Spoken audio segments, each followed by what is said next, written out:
Je me mets sur le côté, j'essaye de remonter un peu sur les côtés et je vois le vide absolu, c'est-à-dire une cascade l'eau qui plonge dans le vide. Je me dis, là, je suis foutu. Là.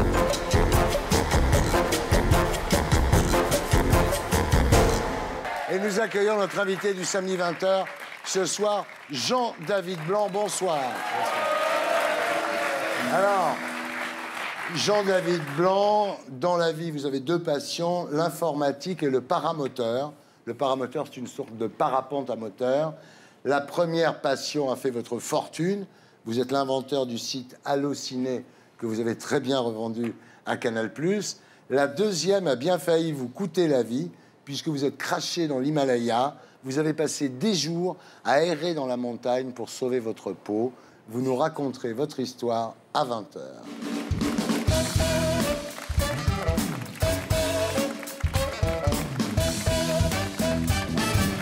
Jean-David Blanc, rebonsoir. Bonsoir. Vous êtes né le 27 mai 1968 à Paris, père violoniste, mère prof de musique, et votre frère deviendra altiste. Vos parents vous mettent devant un piano dès l'âge de 2 ans, mais à 10 ans, vous troquez le clavier du piano pour celui de l'ordinateur. Et à 15 ans, vous créez votre première entreprise, Futura, service d'échange de messages. C'est Internet avant Internet, finalement. Le Minitel n'existait pas encore, avant le Minitel. C'était une passion. On était une bande de copains entre 13 et 15 ans à pianoter sur des ordinateurs toute la journée. C'était comme si on jouait aux jeux vidéo avant l'heure. C'était pas des jeux, c'était des programmes. Alors, 10 ans plus tard, vous créez Allociné, que vous revendrez à Canal+. Votre fortune est faite. Ensuite, vous investissez, vous devenez un business angel. Et vous investissez dans Mythique, ce qui n'est pas une mauvaise idée non plus. Avant que ça soit une bonne idée, c'était pas forcément une bonne idée. Ouais. Alors, votre deuxième passion, c'est de voler comme un oiseau. Et c'est un rêve, en fait, que vous avez fait quand vous aviez 10 ans. Et je découvre, il y a une dizaine d'années, le paramoteur. Le paramoteur. Alors, le paramoteur, il faut dire ce que c'est. C'est une combinaison de motos avec un moteur et une hélice dans le dos et une voile pour se diriger, quoi. C'est un parapente à moteur, en fait. C'est exactement ça. Voilà. Alors, en janvier 2011, vous partez faire du paramoteur au Népal, direction Pokhara, auprès de l'Himalaya. Ça se passe bien. Et le dernier jour du séjour, le programme, c'est le survol de l'Himalaya en direction de l'Annapurna. C'est le climax du séjour. Le but à atteindre, c'est 3200 mètres d'altitude, soit 2600 mètres au-dessus de Pokhara. La montée est très longue Ouais. et il fait de plus en plus froid. Et votre ami François redescend. François a une panne moteur, il a froid, il me dit par radio, il me dit écoute, Voilà. je vais pas pouvoir continuer. Alors, la brume se fait de plus en plus dense. Vous avez l'impression d'être comme dans du coton. Impossible de rentrer à la base.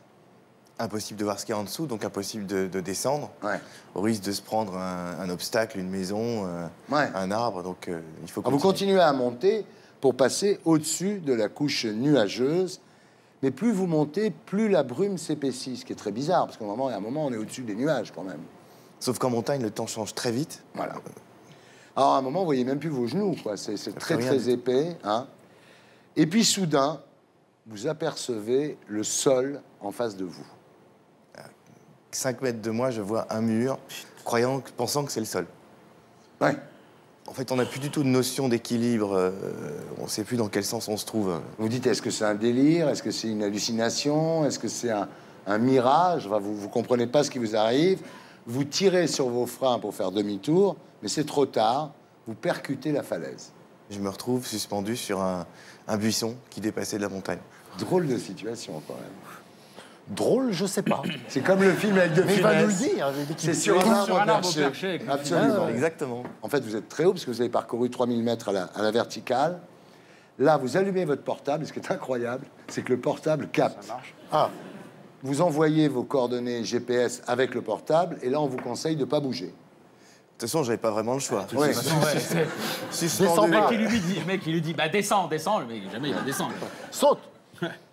Et là, quand le téléphone s'allume, évidemment, il y a tous les SMS des potes qui arrivent. Ah oui. Mais c'est genre, tu veux pas dîner avec moi demain Et il y en a même une qui m'envoie un message en me disant tu dois être en l'air en train de faire du paramoteur, tu t'éclates, reviens vite.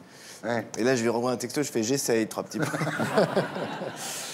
Alors, la batterie a 20% d'autonomie, ce qui est pas mal. Vous décidez d'éteindre le téléphone, mais avant, quand même, vous envoyez un SMS à votre fille, Rebecca. Peut-être le dernier SMS que vous enverrez de votre vie. Je lui dis je t'aime, quoi. Voilà. Et là, dans la brume, à 20 mètres, vous apercevez un arbre qui pousse sur la falaise. Alors vous dites, il faut que j'y aille. Vous y allez, vous apportez tout là-bas, et quand vous arrivez, vous découvrez un balcon dans la roche, enfin un endroit assez extraordinaire, il faut bien le dire quand même. Et là, vous n'avez plus qu'à attendre les secours. Vous n'avez pas grand-chose à manger. Vous avez une mini tablette de chocolat. 3 vieux carrés de chocolat Ouais. qui traînaient. Je me dis, je vais les conserver précieusement au cas où cette histoire dure plus longtemps que prévu. Alors, on vous informe par radio qu'il est impossible d'envoyer un hélicoptère, mais que vous serez secouru dans les 24 heures. Alors, vous faites du feu. Alors, c'est très étonnant, parce que vous essayez au début de faire du feu, un peu comme les hommes préhistoriques, avec 2 bouts de bois, en faisant une étincelle et tout. Ça marche pas.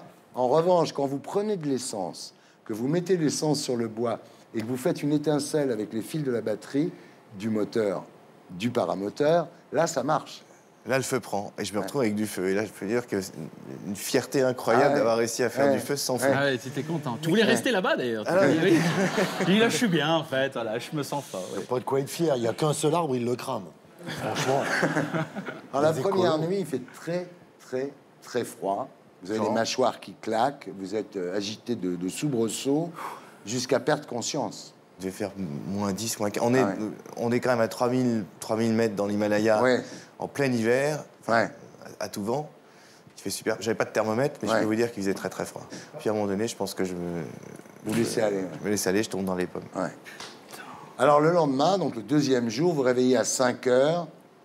Magnifique spectacle. Ah, c'est étonnant. Étonnant. Une mer de nuages, un peu comme quand on est dans un avion et qu'on regarde par le hublot. Sauf que là, en plus des nuages, il y avait des pics de montagne en face qui dépassaient. C'était absolument incroyable. Alors ça, c'est à 5 heures. À 6 heures, la radio vous annonce que les secours arriveront à 8h30. Donc c'est dans 2h30. À 7 heures, vous découvrez que votre radio est morte et que votre portable n'a plus que 4% d'autonomie, alors qu'il avait 20%, mais c'est le froid qui a dû décharger la batterie. Et alors, à 11h30 du matin, le deuxième jour, effrayé à l'idée de passer une deuxième nuit dans le froid, vous décidez de quitter cette falaise. J'entends un bruit d'hélicoptère qui va dans le mauvais sens. Je me dis, c'est foutu, les gars ont des mauvaises références, GPS, ils vont pas me retrouver. Il faut que je m'en sorte par moi-même. Vous êtes sûr de votre affaire à ce moment-là, hein? Vous vous dites, j'ai un avion à 13h45, je vais le rater, je prendrai le suivant. Enfin, vous êtes encore dans une optique optimiste. Je venais d'échapper à un crash. J'étais les 2 pieds au sol, paumé, mais j'étais quand même vivant, rien de cassé. Je me suis dit, bon, je vais descendre la montagne, je vais essayer.